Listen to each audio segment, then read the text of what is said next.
Vikramshila IAS coaching institute 14 बीघा ऋषिकेश उत्तराखंड कर रहे थे हम लोग। उत्तराखंड में हम पंवार परमार राजवंश पढ़ रहे थे, उसमें काफी शासकों के बारे में हम पढ़ चुके हैं। आज हमारे टॉपिक में है महाराजा नरेंद्र शाह और उनके बाद मानवेंद्र शाह।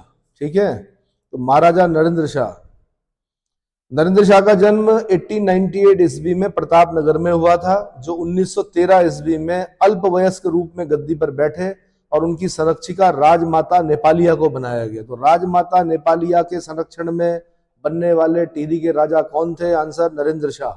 आंसर नरेंद्र शाह। नेपालिया, राजमाता नेपालिया। नरेंद्र शाह अल्पवयस्क होने के कारण इनके संरक्षण के लिए संरक्षण समिति बनाई गई। संरक्षण समिति में अंग्रेज अफसर शैमियर भी था और दूसरे जो सदस्य थे वो हरिकृष्ण रतूड़ी थे। हरिकृष्ण रतूड़ी, ठीक है। तो शैमियर का नाम याद रखना है, हरिकृष्ण रतूड़ी जी का नाम याद रखना है। नरेंद्र शाह ने 1913 ईस्वी से 1946 ईस्वी तक गद्दी पर बैठा, लेकिन 4 अक्टूबर 1919 ईस्वी को विजयदशमी के अवसर पर संपूर्ण राज्याधिकार मिला इनको। कब मिला? थोड़ा जब बड़े हो गए तब मिला। नरेंद्र शाह का विवाह हिमाचल के क्यूठल रियासत की राजकुमारी सगी बहनें कमलेंदुमती और इंदुमती के साथ हुआ। 2 बहनें के साथ विवाह हुआ इनका, कमलेंदुमती शाह और इंदुमती शाह। और कमलेंदुमती शाह जो हैं वो पहली सांसद भी हैं उत्तराखंड की। महिला सांसद कौन है उत्तराखंड की? कमलेंदुमती शाह। 1921 ईस्वी में ब्रिटिश सरकार ने CIE की उपाधि दी इनको और 1931 में सर और KCSI की उपाधि दी। बनारस विश्वविद्यालय ने 1937 में नरेंद्र शाह को LLD की उपाधि दी। अब ये इनकी उपाधियां याद करनी पड़ेंगी। ग्रुप सी में ऐसे क्वेश्चन पूछते हैं कि 1921 में ब्रिटिश सरकार ने कौन सी उपाधि दी? तो CIE की उपाधि दी। 1931 में कौन सी उपाधि दी?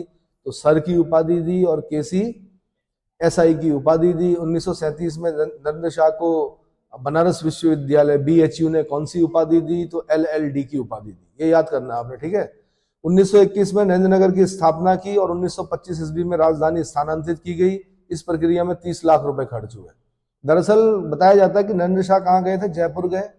अगर आप नरेंद्रनगर आपने देखा है और जयपुर आप जाएंगे तो आप ये देखेंगे कि जो वो, क्योंकि यहाँ तो ज्यादा पैसा था नहीं भाई नरेंद्र शाह के पास उतना। जयपुर में तो ज्यादा बड़े घराने थे राजाओं के, तो वहां पर ज्यादा खर्चा हुआ पिंक सिटी में। तो वहां पर भी ऐसा ही है कि जैसे नीचे दुकानें हैं, आगे बरामदा है, ऊपर कर्मचारियों के आवास है। ऐसे ही नरेंद्रनगर में दिखेगा आपको। एक छोटा सा जो मार्केट है वो लगभग जयपुर की तर्ज पर बनाया गया है, ठीक है। तो नरेंद्र शाह के समय में 2 कलंकपूर्ण घटनाएं हुई। एक तो हुई 30 मई 1930 ईस्वी की तिलाड़ी कांड, दीवान चक्रधर जुयाल के समय की बात है। 30 मई 1930 याद करना पड़ेगा आपको, तिलाड़ी कांड की डेट याद करनी पड़ेगी। साथ में उसके लिए जो दोषी व्यक्ति है दीवान चक्रधर जुयाल को याद करना पड़ेगा। बताया जाता है कि चक्रधर जुयाल की आंख निकाल दी गई थी नरेंद्र शाह के द्वारा। जब नरेंद्र शाह को पता चला कि ये घटना हो गई है तो जुयाल से पूछा गया भाई क्या सजा देनी चाहिए? उसने कहा आंखें निकाल देनी चाहिए। तो पेन से निकाली थी कि आंख चक्रधर जुयाल की। किसने? नरेंद्र शाह ने। और फिर उसके बाद निर्वासित करके भेज दिया गया था। दीवान लॉज उन्हीं के नाम पर है। किसके? चक्रधर जुयाल के नाम पर है। दूसरा 25 जुलाई 1944 ईस्वी को श्रीदेव सुमन की भूख हड़ताल से मृत्यु। 84 दिन की भूख हड़ताल के बाद श्रीदेव सुमन, तुम मुझे तोड़ सकते हो पर मोड़ नहीं सकते, है ना। गंगा अगर हमारी माँ होकर भी अगर हमें 2 भागों में बांटती है, पौड़ी टिहरी में बांटती है, तो मैं इस गंगा को रोक दूंगा। इस प्रकार के स्टेटमेंट देने वाले जो एक युवा क्रांतिकारी थे उनका नाम क्या था? श्रीदेव सुमन। उनकी 84 दिन की भूख हड़ताल के बाद मृत्यु हो गई। ये कलंकपूर्ण घटना जो हुई वो 25 जुलाई 1944 को हुई। तो ये 2 कलंकपूर्ण घटनाएं किसके समय में घटी? आंसर नरेंद्र शाह के समय में घटी। श्रीदेव सुमन की का कथन था कि श्री महाराज के प्रति मैं पूर्ण सद्भावना, श्रद्धा और भक्ति भाव रखता हूं। उनका संघर्ष टिहरी नौकरशाही के विरुद्ध था। किसके? कभी कभी राजा को भी पता नहीं होता, नौकरशाह ज्यादा खतरनाक होते हैं, ब्यूरोक्रेसी खतरनाक होती है। और यह भी ध्यान रखना कि जिस राज्य में नेतृत्व कमजोर हो, क्या हो?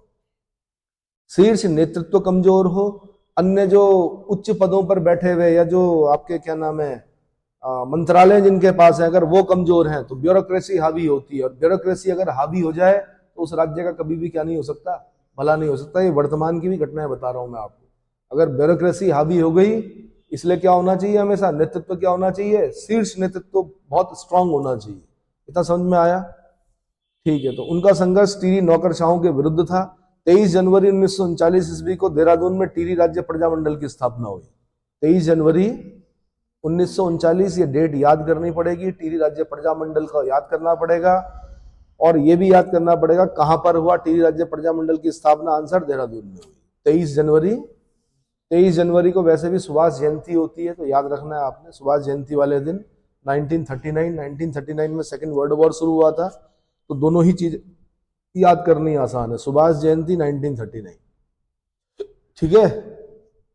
नरेंद्र शाह के कार्य, नरेंद्र शाह के काल में भूमि व्यवस्था का डोरी पैमाइश कहा गया, भूमि व्यवस्था को डोरी पैमाइश कहा गया, जिसमें प्रमुख योगदान जो था वो जोध सिंह नेगी का था।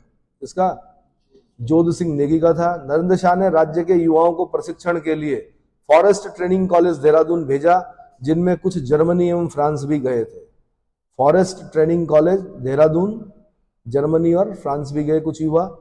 हरिकृष्ण रतूड़ी द्वारा रचित नरेंद्र हिंदू लॉ को राज्य के न्यायालयों में संहिता के रूप में प्रयोग किया गया।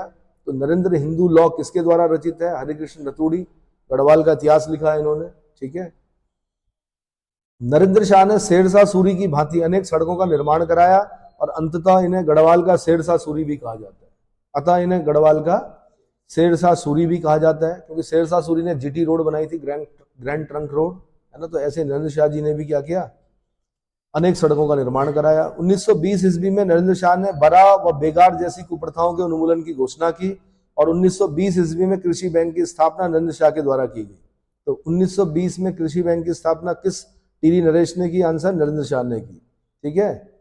और बरा और बेगार जैसी कुप्रथाओं का उन्मूलन 1920 में किसने किया? आंसर नरेंद्र शाह ने किया। 1923 ईस्वी में टीरी में सार्वजनिक पुस्तकालय की स्थापना की गई। 1923 ईस्वी में राज्य के प्रमुख व्यक्तियों के सहयोग प्राप्त करने के लिए राज्य प्रतिनिधि सभा की स्थापना की गई। राज्य प्रतिनिधि सभा की स्थापना की गई। नरेंद्र शाह ने प्रताप हाई स्कूल को इंटर कॉलेज बना दिया। नरेंद्र शाह ने बनारस हिंदू विश्वविद्यालय को 1933 ईस्वी में कीर्ति शाह की स्मृति में 1 लाख रुपए दान में दिए, जिससे यहां sir Kirti Shah chair of industrial chemistry की स्थापना हुई। Sir Kirti Shah chair of industrial chemistry की स्थापना बीएचयू में नरेंद्र शाह के 1 लाख रुपए दान से हुई। 1921 में टीरी में पहली बार जनगणना हुई, जिसमें जनगणना अधिकारी जो थे वो उमादत्त डंगवाल को नियुक्त किया गया। जनगणना अधिकारी कौन थे? उमादत्त डंगवाल जी को नियुक्त किया गया। तो 1921 टीरी में पहली बार जनगणना। 1938 में नरेंद्र शाह ने टिहरी हाई कोर्ट की स्थापना की, जिसके प्रथम न्यायाधीश जो थे मुकंदी लाल 1938 से 1943 ईस्वी तक रहे। बैरिस्टर मुकंदी लाल को न्यायाधीश बनाया गया। टिहरी में 1934 ईस्वी में रेड क्रॉस सोसाइटी की स्थापना की गई। 1939 में टिहरी राज्य में कुष्ठ विधान पारित किया गया। 1939 में कुष्ठ विधान यानी लेप्रेसी, कुष्ठ मतलब कुष्ठ रोग, कुष्ठ विधान पारित किया गया। 1943 ईस्वी में टिहरी राज्य में टीका विधान पारित किया गया। अगस्त 1946 ईस्वी में टिहरी राज्य प्रजामंडल को वैधानिक स्वीकृति दी गई। क्या की गई? वैधानिक स्वीकृति दी गई। लेकिन कब? जब श्रीदेव सुमन जी की मृत्यु हो गई उसके बाद। 25 जुलाई को श्रीदेव सुमन जी की मृत्यु दिवस मनाया जाता है, उनकी श्रद्धांजलि दी जाती है, और 25 मई को उनका जन्म दिवस मनाया जाता है टिहरी में। 25 मई को पैदा हुए थे, 25 जुलाई को डेथ हुई थी। तो 2 डेट इंपॉर्टेंट है श्रीदेव सुमन की। ठीक है। उसके बाद मानवेंद्र शाह आते हैं। मानवेंद्र शाह अक्टूबर 1946 में राजा मानवेंद्र शाह का राज्याधिकार मिला, जो टिहरी रियासत के अंतिम राजा हुए। तो टिहरी रियासत के अंतिम राजा कौन? मानवेंद्र शाह। टिहरी में 28 अप्रैल 1947 को शांति रक्षा अधिनियम बनाया गया। 15 अगस्त 1947 को प्रजामंडल के अध्यक्ष जो थे वो परिपूर्णानंद पैनुली बने। कौन बने? परिपूर्णानंद पैनुली। प्रजामंडल के अध्यक्ष परिपूर्णानंद पैनुली बने। 1947 ईस्वी में सकलाना विद्रोह टिहरी में हुआ, और 1948 में कीर्तिनगर आंदोलन में भोलूराम और नागेंद्र सकलानी शहीद हो गए। ये भी बड़े इंपॉर्टेंट है दोनों नाम, नागेंद्र सकलानी। ठीक है। सकलाना विद्रोह 1947 कहां पर? और कीर्तिनगर आंदोलन 1948। 1948 ईस्वी में टिहरी प्रजामंडल व राजा के बीच बैठक हुई, जिसमें संविधान सभा निर्वाचन पर सहमति बनी। टिहरी राज्य में अंतरिम मंत्री परिषद ने 15 फरवरी 1948 को शपथ ली, और ज्योति प्रसाद को मुख्यमंत्री नियुक्त किया गया। किसको? ज्योति प्रसाद को मुख्यमंत्री नियुक्त किया गया। राज्य की संविधान सभा ने 49 बैठकें की, जिसके अध्यक्ष पुरुषोत्तम दत्त रतूड़ी थे। तो जो टिहरी की जो संविधान सभा थी उसके अध्यक्ष कौन थे? आंसर पुरुषोत्तम दत्त रतूड़ी। पुरुषोत्तम दत्त रतूड़ी। 1 अगस्त 1949 को टिहरी रियासत को भारत में विलयीकरण कर दिया गया, जो संयुक्त प्रांत का 50वां और कुमाऊं मंडल का चौथा जिला बना। वेरी वेरी इंपॉर्टेंट, डेट याद करनी पड़ेगी। 1 अगस्त 1949। देश आजाद हो गया 1947 में। कब? लेकिन ये जो छोटा सा एक प्रिंसली स्टेट है टिहरी, ये कब मिला? 1 अगस्त 1949 को भारत में विलय हुआ। संयुक्त प्रांत यानी यूनाइटेड प्रोविंस यानी उत्तर प्रदेश जिसको आज हम बोलते हैं, उसका 50वां और कुमाऊं मंडल का चौथा जिला बना था। ठीक है। टिहरी रियासत विलीनीकरण में सर्वप्रथम हस्ताक्षर करने वाले जो व्यक्ति थे वो परिपूर्णानंद पैनुली जी थे। कौन? परिपूर्णानंद पैनुली जी। राजमाता कमलेंदुमती शाह प्रथम लोकसभा में टिहरी से सांसद चुनी गई। 1958 ईस्वी में इन्हें समाज सेवा के लिए पद्म भूषण सम्मान दिया गया। तो पद्म भूषण से सम्मानित होने वाली जो महिला राजमाता कौन थी? आंसर कमलेंदुमती शाह। और पहली महिला सांसद जो है उत्तराखंड से, वो कौन है? कमलेंदुमती शाह, राजमाता कमलेंदुमती शाह। मानवेंद्र शाह 1957 से 2004 तक टिहरी गढ़वाल में 8 बार सांसद रहे। कितनी बार? 8 बार सांसद रहे। लेकिन एक बार मानवेंद्र शाह चुनाव में परिपूर्णानंद पैनुली से हार गए थे। किसने हराया? परिपूर्णानंद पैनुली से हार गए। एक स्टेटमेंट खाली कि राजा कभी मंत्री नहीं होता। क्या? राजा राजा होता है। यानी किसी सभा में बोला गया कि अब मंत्री जी आपके सामने क्या करेंगे? 2 शब्द कहेंगे। राजा जी आए, राजा जी ने कहा राजा राजा ही रहता है, राजा कभी मंत्री नहीं होता। तो एक स्टेटमेंट को भुनाया गया। परिपूर्णानंद पैनुली जी जीते। मानवेंद्र शाह की मृत्यु 5 जनवरी 2007 को हुई। ये ध्यान रखना, कभी कभी बड़े बड़े दिग्गज भी हार जाते हैं और सामान्य लोगों से हारते हैं। इसीलिए जो सत्ता पर बैठे हुए लोग होते हैं वो हल्के में नहीं लेते किसी को भी। सड़क पर आंदोलन करने वाला कोई भी युवा कल को आपका क्या बन सकता है? बड़ा नेता बन सकता है। ठीक है। नारायण दत्त तिवारी थे, बहुत बड़े नेता थे, लेकिन बलराज पासी जैसे एक युवा ने हराया था। किसको? नारायण दत्त तिवारी को। तो बलराज पासी के जो अच्छे राजनीतिज्ञ होते हैं वो क्या करते हैं? वो मुंह नहीं फेरते हैं। वो उसके घर पे गए। किसके? बलराज पासी के घर पे गए और उसको कहा, लड़के तुम्हें जानते हो तुमने किसको हराया है? नारायण दत्त तिवारी को हराया, बधाई है तुमको। क्या है? तो बधाई देने गए। तो ये राजनीतिज्ञों की, अच्छे राजनीतिज्ञों की क्या होती है? पहचान होती है। ठीक है। चलो अगला, पंवारकालीन प्रशासनिक व्यवस्था। पंवारकालीन प्रशासनिक व्यवस्था। गढ़ नरेश राज्य का सर्वोच्च अधिकारी होता था, जबकि उसके पुत्र को युवराज या टीका या कुमार कहा जाता था। युवराज, टीका या कुमार कहा जाता था। राजा के बाद सर्वोच्च पदाधिकारी दीवान या वजीर होता था, जो राज्य की आंतरिक व्यवस्था एवं नीतियों का निर्धारण करते थे। क्या करते थे? राज्य की आंतरिक व्यवस्था एवं नीतियों का निर्धारण करते थे। तो दीवान या वजीर। सुदर्शन शाह के समय दोनों पदों पर अलग अलग व्यक्ति आसीन थे। वजीर जो था वो दुर्गादत्त पैनुली था, जबकि दीवान जो था वो ज्वालादत्त भगोड़ा। सुदर्शन शाह के समय में वजीर कौन थे? दुर्गादत्त पैनुली। और दीवान कौन थे? ज्वालादत्त भगोड़ा। कीर्ति शाह के समय में वजीर जो थे वो हरिकृष्ण रतूड़ी थे, जबकि तिलाड़ी कांड के जिम्मेदार चक्रधर जुयाल को नरेंद्र शाह के समय में दीवान बनाया गया। नरेंद्र शाह के समय में दीवान के पद पर कौन था? चक्रधर जुयाल। प्रशासनिक सुविधा की दृष्टि से राज्य विभक्त था। ठाणा, परगना, पट्टियां, ग्राम। यानी ठाणा, फिर उसका परगना, ठाणा से नीचे परगना, परगने से नीचे पट्टियां और पट्टियों से नीचे ग्राम। सुदर्शन शाह के समय राज्य 4 ठाणों में विभक्त था, जिसके प्रमुख को थानेदार कहा जाता था। क्या बोलते थे? थानेदार। पर आपने क्या पढ़ना? ठाणा, ठाणा। लेकिन जब उसका अधिकारी पढ़ना तब थानेदार। अब क्या पढ़ना है? परगने की व्यवस्था करने वाले अधिकारी को सुपरवाइजर कहते थे, जो ब्रिटिश शासन के कानून गो के समान पद रखता था। पटवारियों का जो प्रधान होता है, हेड होता है, पटवारियों के ऊपर जो अधिकारी होता है वो कौन होता है? कानून गो। तो परगने में कौन होते थे? कानून गो होते थे। परगने के बाद पट्टियां आती थी, जिसका शासन पटवारी संभालते थे, जो राजस्व अधिकारी होते थे। पटवारी, तो किसी जमाने में पटवारी से बड़ा डर होता था भाई। पटवारी जब गांव में आता था सब लोग भाग जाते थे, बच्चे, महिलाएं, सब लोग अंदर, घर के अंदर, कि कौन आगे? पटवारी जी आगे। कौन आगे भाई? पटवारी जी को बस हर वो चीज देनी होती थी। यानी पहली सब्जी, पहला है ना। और बकरा कट गया तो मेन चीजें किसको, पटवारी जी को जाननी है। शराब अगर कोई बना रहा है तो पटवारी जी को जाननी है। पटवारियों के बड़े आनंद थे कि, तो आज भी पुराने लोग एसडीएम को कुछ नहीं मानते हैं, किसको मानते हैं, पुराने जो बूढ़े लोग होंगे।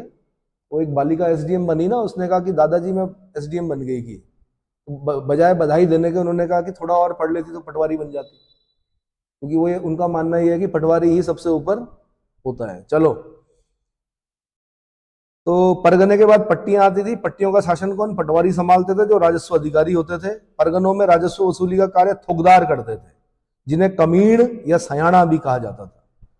राजस्व रेवेन्यू कलेक्शन का जो कार्य करते थे वो क्या कहलाते थे, थोकदार कहलाते थे। क्या कहलाते थे, थोकदार, और जिन्हें कमीण या सयाना कहा जाता था।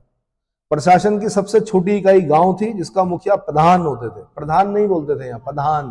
क्या बोलते थे, प्रधान जी, ठीक है। प्रधान गांव में राजस्व एकत्र करके ये धनराशि पटवारी को सौंप देता था, और यह पद वंशानुगत होता था। यानी प्रधान का जो पद था वो कैसा था, वंशानुगत था। प्रधान गांव के मौरूसीदारों में से नियुक्त किया जाता था। प्रत्येक गांव में राजस्व वसूलने के लिए प्रधान होते थे। पंवार राजाओं के नाम के साथ रजबार शब्द का प्रयोग सर्वप्रथम जगतपाल के ताम्रपत्र में मिलता है। जगतपाल का कॉपर प्लेट इंस्क्रिप्शन मिला है, और पंवार राजाओं के साथ रजबार नाम शब्द मिलता है जगतपाल के कॉपर प्लेट इंस्क्रिप्शन में। एटकिंसन के अनुसार कत्यूरी राज्य में युवराज को रजबार कहा जाता था, और अस्कोट में पाल कत्यूरी शासक रजबार विरुद्धावली का प्रयोग करते थे। ये कौन लिखते हैं, एटकिंसन लिखते हैं। गढ़ राज्य ने अलग अलग समय में रोहिला, तुर्क, मराठों और सिखों के आक्रमण को विफल किया था। यानी इस राज्य पर, टिहरी राज्य पर रोहिलों के आक्रमण हुए, बरेली से, रोहिलखंड से, तुर्कों के आक्रमण हुए, मराठों के आक्रमण हुए, और सिखों के भी आक्रमण हुए, ठीक है। गढ़ नरेशों की सैनिक व्यवस्था और अन्य पदाधिकारी। गढ़ राज्य का सर्वोच्च जो मंत्री होता था मुख्तार कहलाता था। क्या कहलाता था, मुख्तार। गढ़ सेना पलटनों में विभक्त थी, जिन्हें सलाण, बधान और लोहवा आदि कहते थे। सलाण, बधान और लोहवा कहते थे। प्रत्येक परगने के सैनिक शासक को फौजदार कहते थे, जिसका कार्य परगने में शांति व्यवस्था कायम करना होता था। राजकीय कार्यालय के महानिदेशक को दफ्तरी कहते थे, जिसके कार्यालय राजधानी में होता था, जिसके द्वारा कर्मचारियों की नियुक्ति और स्थानांतरण यानी ट्रांसफर किए जाते थे। स्थानांतरण मतलब ट्रांसफर किया जाता था। मौलाराम तोमर के ग्रंथों में संदेश वाहक को चणु, संदेश वाहक को, अब यहां से क्वेश्चन बन सकता है कि संदेश वाहक को क्या बोलते थे, आंसर चणु। और राजप्रसाद में अर्दली का कार्य करने वाले को चाकर कहा जाता था। अर्दली नहीं होता वैसे, ऑर्डरली होता है, मतलब ऑर्डर का पालन करने वाला, ऑर्डरली। उसी को हिंदी में क्या बोलते हैं, अर्दली। ऑर्डरली तो बोला नहीं गया, जो फौज में जो कम पढ़े लिखे होते तो ऑर्डरली नहीं, उसको क्या बोलते हैं, अर्दली। तो अर्दली का कार्य करने वाले जो थे वो चाकर कहलाते। नौकर चाकर सुना है, तो चाकर कहलाते थे। राजा के साथ चांदी का दंड लेकर चलने वाले को चौपदार कहते थे। चांदी का दंड चलता था राजा के साथ, तो उसको क्या बोलते थे, चौपदार कहते थे। गढ़ राज्य के मंत्रिमंडल में धर्माधिकारी प्रमुख होता था, जिसके लिए मौलाराम तोमर ने ओझा गुरु शब्द का प्रयोग किया है। धर्माधिकारी के लिए ओझा गुरु शब्द का प्रयोग किया है। इतना समझ में आ गया। इसके बाद है अब गढ़ राज्य की भू व्यवस्था। कत्यूरी राज्य के समान गढ़ राज्य में भी भूमि का स्वामित्व तो राजा में निहित होता था। राज्य आय का प्रमुख साधन सिरती और भूमि कर था। यहां से क्वेश्चन बना है कई बार कि राज्य आय का प्रमुख साधन क्या था, आंसर सिरती या भूमि कर, ठीक है। राजा तीन परिस्थितियों में भू स्वामित्व दूसरे को दे सकता था। एक हो गया संकल्प या विष्णु प्रीति यानी विद्वान ब्राह्मणों को, दूसरा हो गया रौत यानी वीरता प्राप्त सैनिकों को पुरस्कार स्वरूप, और तीसरा हो गया जागीर राज्य अधिकारियों को। यानी तीन परिस्थितियों में राजा किसी को भू स्वामित्व प्रदान कर सकता था। तो एक हो गया संकल्प या विष्णु प्रीति। तो ऐसा क्वेश्चन बनेगा उल्टा कि विद्वान ब्राह्मणों को भूमि स्वामित्व देने की जो प्रथा थी उसको क्या कहते थे, संकल्प या विष्णु प्रीति। संकल्प इसलिए कि ब्राह्मण क्या करते थे कि जनेऊ जो होता है उसको हाथ में रखकर उसमें जल और कई प्रकार के अन्न यानी जौ, तिल, ये सब रखकर संकल्प लेते थे कि भाई तू दे तो रहा है, ये ना हो कि जब तक सीढ़ियों से नीचे उतरूं मैं तब तक तू तेरा दिमाग पलट जाए। तो संकल्प लेना पड़ता था राजा को कि मैंने क्या कर दिया, ये भूमि दान कर दी। इतना समझ में आ गया, विष्णु प्रीति। रौत जो हो गया वो वीरता प्राप्त सैनिकों को पुरस्कार के स्वरूप में, और जागीर हो गया राज्य अधिकारियों। क्लियर हो गया। राजा की आज्ञा से कृषि भूमि पर कृषि करने वाले किसानों को आसामी कहा जाता था। क्या कहते थे? कृषि भूमि पर कृषि कार्य करने वालों को आसामी कहा जाता था। आसामी 3 प्रकार के होते थे, खायकर, सिरतान और मौरूसीदार। खायकर, सिरतान और मौरूसीदार। जो व्यक्ति राजा की आज्ञा से कृषि कार्य स्वतंत्र रूप से स्वयं करता था और राजा को सीधे राजस्व देता था, उसे मौरूसीदार कहा जाता था। उसे क्या बोलते थे? मौरूसीदार कहते थे। जो मौरूसीदार या खायकर को उसकी भूमि हेतु सिरती या नगद रकम दिया करता था, उसको सिरतान बोलते थे। क्या बोलते थे? ये क्वेश्चन बने हुए, सिरतान, खायकर, इनको ढंग से पढ़ लेना। क्या बोला मैंने? जो मौरूसीदार या खायकर को उसकी भूमि हेतु सिरती या नगद रकम दिया करते थे, उनको सिरतान बोलते थे। और जो मौरूसीदार के अधीन उस भूमि से कमाता था एवं निर्धारित रकम मौरूसीदार को देता था, उसको बोलते थे खायकर। क्या बोलते थे? खायकर। ठीक है। और ये मेंस में भी काम आएगा आपका, मौरूसीदार, सिरतान, खायकर, ये तीनों चीजें आपके मेंस में, खासकर जैसे नायब तहसीलदार वाला पेपर है ना, उसमें पूछ सकता है। ये 25 शब्दों में लिखिएगी। अगला, थातवान की भूमि पर बसे किसान थातवान को के खायकर कहलाते थे, जिसे वह कभी भी हटा सकता था। जिस समय तक खायकर थातवान को राजस्व देता था, उसे थात से नहीं हटाया जा सकता था। पंवार शासक कृषि उपज का 1/3 कर के रूप में लेते थे, जिसे तिहाड़ कहा जाता था। क्या कहते थे? तिहाड़, यानी 1/3। तिहाड़ मतलब एक जेल का नाम भी है, तिहाड़, है ना। अधिक साधारण उर्वरता वाली भूमि के उत्पादन को अधेल या आधा भाग भूमि कर के रूप में लिया जाता था। जहां पर ज्यादा उर्वरता थी, जिस भूमि में ज्यादा अच्छी फसल होती थी, वहां पर भूमि उत्पादन का अधेल या आधा भाग लिया जाता था। नाप तौल की पद्धति ध्युली पाथा का प्रचलन अजयपाल ने किया था, जो संभवतः 2 किलो के बराबर होता था। ध्युली पाथा, आज भी पाथे में 2 किलो ही होते हैं लगभग। बर्तन होता है, उससे जब अनाज नापते हैं तो कितना निकलता है? लगभग कितने निकलता भाई? 2 किलो निकलता है ना पाथा। ठीक है जी। औताली भूमि लावारिस भूमि जो पुत्रहीन व्यक्ति की होती थी। औताली भूमि लावारिस भूमि जो पुत्रहीन व्यक्ति की होती थी। गयाली भूमि वह भूमि जिसका भूस्वामी अपना अधिकार छोड़कर दूसरी जगह बस गया हो, ऐसी भूमि को क्या बोलते थे? गयाली भूमि। गया मतलब वो, है ना, तो गयाली भूमि। अगला, मुयाली भूमि वह भूमि जिसके भूस्वामी की मृत्यु हो गई हो। मुयाली भूमि मतलब जिस भूमि के भूस्वामी की मृत्यु हो गई हो, ऐसी भूमि को मुयाली भूमि बोलते थे। और यह ध्यान रखना कि जमीन को कोई भी व्यक्ति 100 साल से अधिक नहीं खा सकता। हाँ, जिसकी उम्र 100 साल से ज्यादा जाएगी तो हो सकता है वो खा ले, पर 100 साल से ज्यादा कोई भी भूमि को नहीं भोग सकता। ठीक है हाँ जी। लेकिन फिर भी क्या है, भूमि के लिए चल ही रहा है संघर्ष। जहां आज हम बैठे हैं, जिस भूमि पर, जिस जगह पर, आज से 100 साल बाद वहां पर क्या होगा और कौन बैठा होगा, ये कोई नहीं जानता। ये समझ में आया? जिसको हम जानते भी नहीं होंगे, हो सकता वो बैठा हो। चलो, गढ़ राज्य में भूमि माप की सबसे बड़ी इकाई ज्यूला और सबसे छोटी इकाई क्या थी? मुट्ठी। भूमि माप की सबसे छोटी इकाई मुट्ठी। किसान मुट्ठी में बीज रखकर, उसके फेंकने का एक पैटर्न होता है, उसने ऐसे करके फेंका तो जितने भाग पर वो एक मुट्ठी अनाज बीज बोता है, उसको क्या बोलते हैं? एक मुट्ठी। और सबसे बड़ी जो इकाई है भूमि माप की गढ़ राज्य में, वो क्या थी? ज्यूला। क्या थी? ज्यूला। अगला, गढ़ राज्य के विकास कार्य की नींव बता रहा हूं मैं। तो टिहरी रियासत में भूमि कर या लगान का 7/8 राशि नगद के रूप में, जिसे मामला या रकम नाम से, व 1/8 भाग अन्न के रूप में, जिसे बिसाही या बरा नाम से जाना जाता था। तो 7/8 भाग नकद और 1/8 भाग अन्न के रूप में। तो 7/8 भाग जो नगद ली जाती थी राशि, उसको क्या बोलते थे? मामला या रकम। और 1/8 भाग जो अन्न के रूप में लिया जाता था, उसको बोलते थे बिसाई या बरा। जागीर गांवों से जागीरदार और मुआफी गांवों से मुआफीदार कर के रूप में बरा और मामला लिया करते थे। जागीर गांव से जागीरदार और मुआफी गांव से मुआफीदार कर के रूप में बरा और मामला लिया करते थे। राज्य कर्मचारी जैसे पटवारी, पतरौल आदि को गांव में बरा देने की प्रथा थी। गांव में बरा देने की प्रथा थी।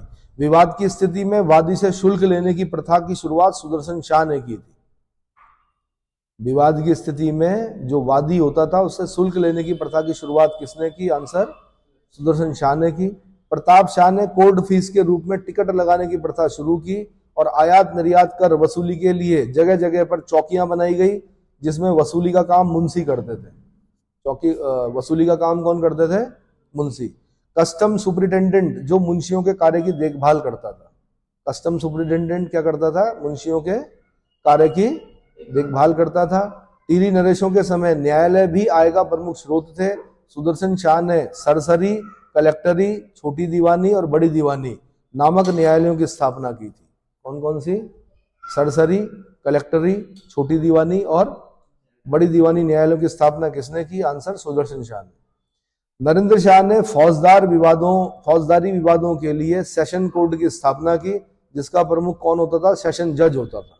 प्रमुख कौन होता था? सेशन जज। गढ़ नरेश पशु चराने वालों को घी कर और चराई कर या वन कर वसूलते थे। पशु चराने वालों से कौन कौन से कर? घी कर, चराई कर और वन कर वसूलते थे, जिसके लिए ठेका ठेकेदारों को दिया जाता था। ठेका किसको? ठेकेदारों को दिया जाता था। अब है पंवारकालीन साहित्य। तो पंवारकालीन साहित्य में पंवारकालीन अभिलेखों की भाषा जो है प्रायः संस्कृत और गढ़वाली है। अभिलेखों में अनंतपाल द्वितीय का धारशिल अभिलेख, प्रदीप शाह का डांग अभिलेख और सुदर्शन शाह का बाड़ाहाट अभिलेख संस्कृत में जो लिखा हुआ है ये प्रसिद्ध है। तो किस किस के? अनंतपाल का धारशिल अभिलेख, धारशिल, ठीक है। प्रदीप शाह का डांग अभिलेख और सुदर्शन शाह का बाड़ाहाट अभिलेख प्रसिद्ध है। पवार शासकों के संपूर्ण ताम्रपत्र व शासनादेश जो थे वो गढ़वाली भाषा में है, जिसमें सबसे प्राचीन जगतपाल का देवप्रयाग दानपत्र है। तो सबसे प्राचीन शासनादेश या ताम्रपत्र अभिलेख, दानपत्र अभिलेख कौन सा है? आंसर जगतपाल का देवप्रयाग दानपत्र अभिलेख। संस्कृत साहित्य की सबसे प्राचीन रचना मान शाह के काल में मिलती है। इनके आश्रित कवि भरत ने मानोदय काव्य की रचना की। तो अब यहां से कई बार क्वेश्चन बन चुका है कि मानोदय काव्य की रचना किसने की? आंसर भरत कवि ने। किसके समय में? आंसर मान शाह के काल में। किसके? मान शाह के काल में। दूसरी संस्कृत रचना जो दूसरा संस्कृत साहित्य है वो रामायण प्रदीप है। इसकी रचना जो की वो पंडित मेधाकर शर्मा ने की थी। पंडित मेधाकर शर्मा। रामायण प्रदीप, रामायण प्रदीप की रचना किसने की? आंसर पंडित मेधाकर शर्मा। सुदर्शन शाह के समय वासवानंद ने प्रश्न सिंधु की रचना की। तो प्रश्न सिंधु की रचना किसने की? आंसर वासवानंद ने की। किसके समय में की? आंसर राजा सुदर्शन शाह के समय में की। फतेह शाह का कार्यकाल हिंदी के विकास के लिए प्रसिद्ध रहा। इनके समय में उनके आश्रित रत्न कवि ने फतेह प्रकाश और मतीराम ने वृत्त कौमुदी की रचना की। उल्टा पूछेगा क्वेश्चन, फतेह प्रकाश किसने लिखा? रत्न कवि ने। वृत्त कौमुदी किसने लिखी? मतीराम ने। और ये दोनों ही रचनाएं किसके समय की? आंसर फतेह शाह के समय की। गढ़वाली मुद्राओं के बारे में बता दूं तो फतेह शाह ने अष्टकोण रजत मुद्रा जारी की थी। अष्टकोण रजत मुद्रा जारी की। जऊ एक प्रकार की मुद्रा जो लद्दाख टकसाल में बनती थी। जऊ क्या थी? एक प्रकार की मुद्रा थी जो लद्दाख टकसाल में बनती थी। अगला, एक तिमासी 10 टका के बराबर होता था। एक तिमासी बराबर 10 टका। 40 टका बराबर एक गढ़वाली रुपया। 40 टका बराबर एक गढ़वाली रुपया। 50 टका बराबर एक फर्रुखाबादी रुपया। एक फर्रुखाबादी रुपया। टका व तिमाशी का प्रचलन ब्रिटिश शासनकाल में बंद हो गया था। पौन टूटी एक प्रकार का आयात निर्यात कर होता था। यहां से क्वेश्चन बना हो गई, पौन टूटी क्या था? एग्जिम, एक्सपोर्ट इंपोर्ट कर, एग्जिम बोलते हैं इसको। क्या बोलते हैं? एक्सपोर्ट इंपोर्ट एग्जिम टैक्स, यानी एक्सपोर्ट इंपोर्ट टैक्स को क्या बोलते थे? पौन टूटी। पौन टूटी, ये कहीं ग्रुप सी के किसी एक दो बार देखा है मैंने क्वेश्चन। अच्छा, 4 तिमासी बराबर एक गढ़वाली या गोरखाली रुपया और एक गोरखाली रुपया बराबर लगभग 12 आना फारुखाबादी। 12 आना फारुखाबादी। इतना समझ में आ गया? अब उत्तराखंड का दिल्ली सल्तनत व मुगलों के साथ जो संबंध थे वो क्या थे? तो दिल्ली सल्तनत के इतिहासकार संपूर्ण पर्वतीय क्षेत्र को कुमाऊं पर्वत व शिवालिक नाम से संबोधित करते हैं। मिथुन ए मिनहाज की पुस्तक तबकाते नासिरी, मिथुन ए मिनहाज या मिनहाज उस सिराज की पुस्तक तबकाते नासिरी में गढ़वाल व कुमाऊं के सिरमूर पर्वत का उल्लेख किया गया है। गढ़वाल और कुमाऊं में सिरमूर पर्वत का उल्लेख मिलता है। रजिया सुल्तान के समय में विद्रोही जो था मोहम्मद जुनैदी, उसने सिरमौर पर्वत में शरण ली थी। गुलाम वंश का जो नसरुद्दीन महमूद था, उसने सिरमूर व बिजनौर के पर्वतीय क्षेत्रों में अभियान किया था। नसरुद्दीन महमूद ने सिरमूर और बिजनौर के पर्वतीय क्षेत्रों में अभियान किया था। बलबन का दामाद था ये नसरुद्दीन महमूद। बलबन की शाही सेना ने सिरमूर की पहाड़ी पर प्रथम सैन्य अभियान किया। सिरमूर की पहाड़ियों पर प्रथम सैन्य अभियान करने वाला शासक कौन था? सल्तनतकालीन सुल्तान कौन था? आंसर गयासुद्दीन बलबन। तबकाते नासिरी में बलबन के साथ राणा देवपाल का जिक्र मिलता है। तबकाते नासिरी किसने लिखी? मिनहाजुस सिराज ने लिखी। किसने लिखी? मिनहाजुस सिराज की तबकाते नासिरी। तो तबकाते नासिरी में बलबन के समय राणा देवपाल का जिक्र मिलता है, जिसका शासन सिरमूर के सुंदरगढ़ में था। इसने बलबन के विद्रोही कुतुब खां को शरण दी थी। बलबन के विद्रोही कुतुब खां को शरण देने वाला सिरमूर का शासक या संदूरगढ़ का शासक कौन था सिरमौर के? आंसर राणा देवपाल। सिरमौर के संदूरगढ़ का शासक कौन था बलबन का समकालीन? आंसर राणा देवपाल। तारीख मुबारक शाही में कटेहर के राजा, हिंदू राजा खड़क सिंह का कुमाऊं भागने का वर्णन मिलता है। इसमें तारीख मुबारक शाही। अलाउद्दीन खिलजी के समय मंगोलों ने शिवालिक पहाड़ियों से होते हुए अमरोह पर आक्रमण किया था। उत्तरी पर्वतीय क्षेत्र में विशेष ध्यान देने वाली दिल्ली सल्तनत का सुल्तान जो था वो मोहम्मद बिन तुगलक था। मोहम्मद बिन तुगलक ने कांगड़ा घाटी में स्थित नागरकोट किले पर आक्रमण किया था। वेरी इंपॉर्टेंट, नागरकोट के किले में आक्रमण किया था। तराई भावर के लिए निजामुद्दीन अहमद ने दामन कोह नाम का प्रयोग किया है। बहुत बहुत इंपॉर्टेंट, दामन कोह किसे कहा जाता है? आंसर तराई भावर क्षेत्र को। इस शब्द का प्रयोग किसने किया? निजामुद्दीन अहमद ने किया।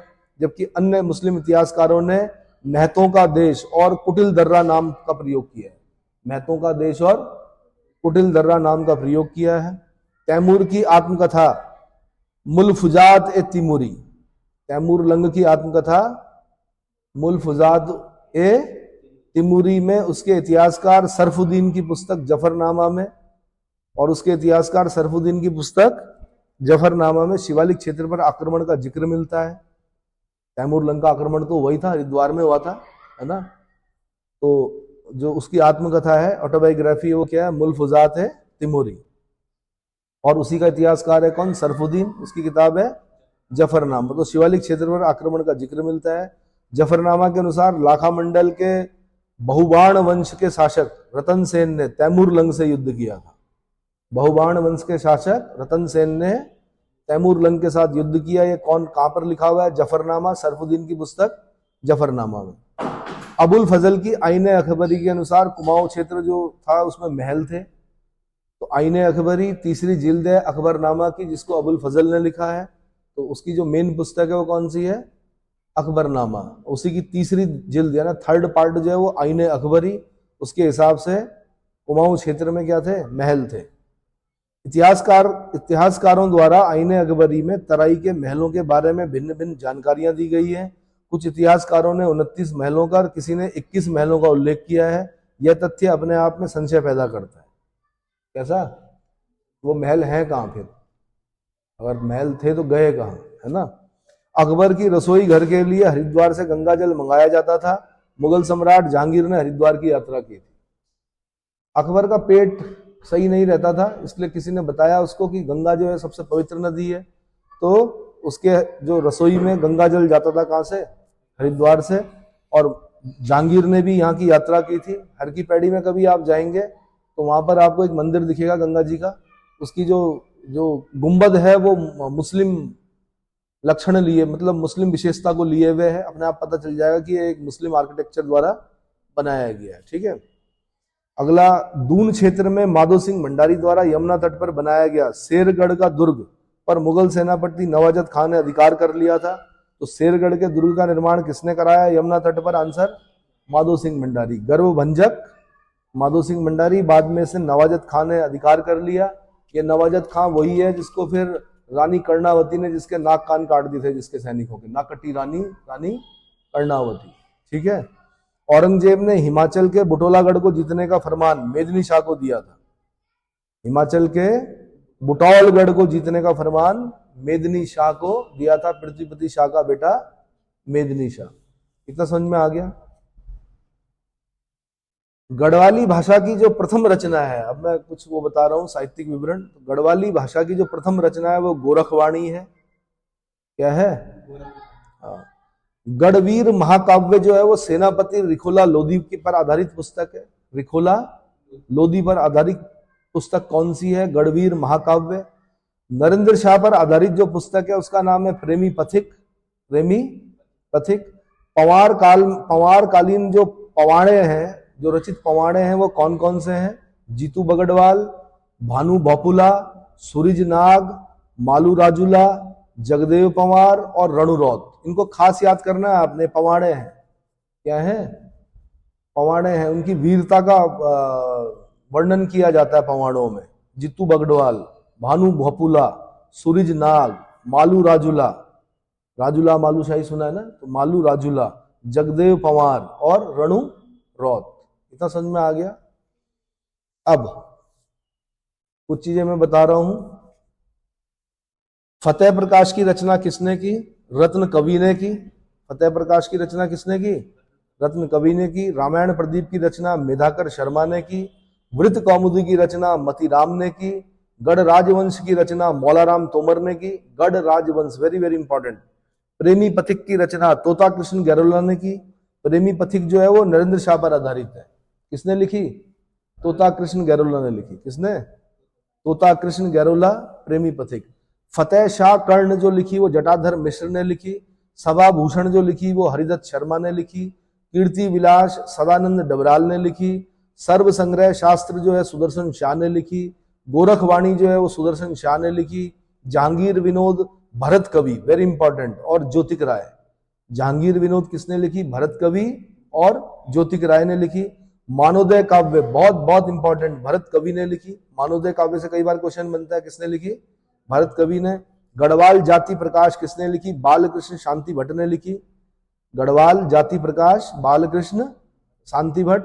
वृत्त विचार कविराज सुखदेव मिश्र ने लिखी। मिश्रा, कविराज सुखदेव मिश्रा। फतेह प्रकाश ग्रंथ भूषण कवि ने लिखी। फतेह प्रकाश ग्रंथ भूषण कवि। फतेह प्रकाश हमने रत्न कवि भी पढ़ा है और फतेह प्रकाश ग्रंथ हम भूषण कवि को पढ़ रहे हैं। गढ़वाल राज्ञा वंशावली देवराज ने लिखी। फूलकंडी महंत योगेंद्रपुरी ने लिखी। भारतीय लोक साहित्य श्याम परमार ने लिखी। The glory that was Gurjar, the glory that was Gurjar, ये कन्हैयालाल माणिकलाल मुंशी ने लिखी। Very very important. The glory that was Gurjar किसने? कन्हैयालाल माणिकलाल मुंशी। गोरखनाथ एंड द कनफटा योगीज, ये लिखी जॉर्ज डब्ल्यू विंग्स ने। George W Wings. Jay Vijay नाटक भवानी दत्त ने लिखा। विरह, छंदमाला और श्रीपुर लीला, ये लीलानंद कोटनाला ने लिखी। कौन कौन सी? विरह, छंदमाला और श्रीपुर लीला किसने लिखी? लीलानंद कोटनाला ने लिखी। गढ़वीर महाकाव्य जो लिखी वो रूप मोहन सकलानी ने लिखी। मोछंग काव्य चक्रधर बहुगुणा ने लिखी। मोछंग काव्य जो लिखा वो चक्रधर बहुगुणा ने लिखा। गढ़वाल का इतिहास 1928 में हरिकृष्ण रतूड़ी ने लिखा। बहुत इंपॉर्टेंट पुस्तक हरिकृष्ण रतूड़ी जी की। कौन सा? सीमित संसाधनों के साथ इतना गजब लिख दिया उन्होंने। गढ़वाल का इतिहास 1928।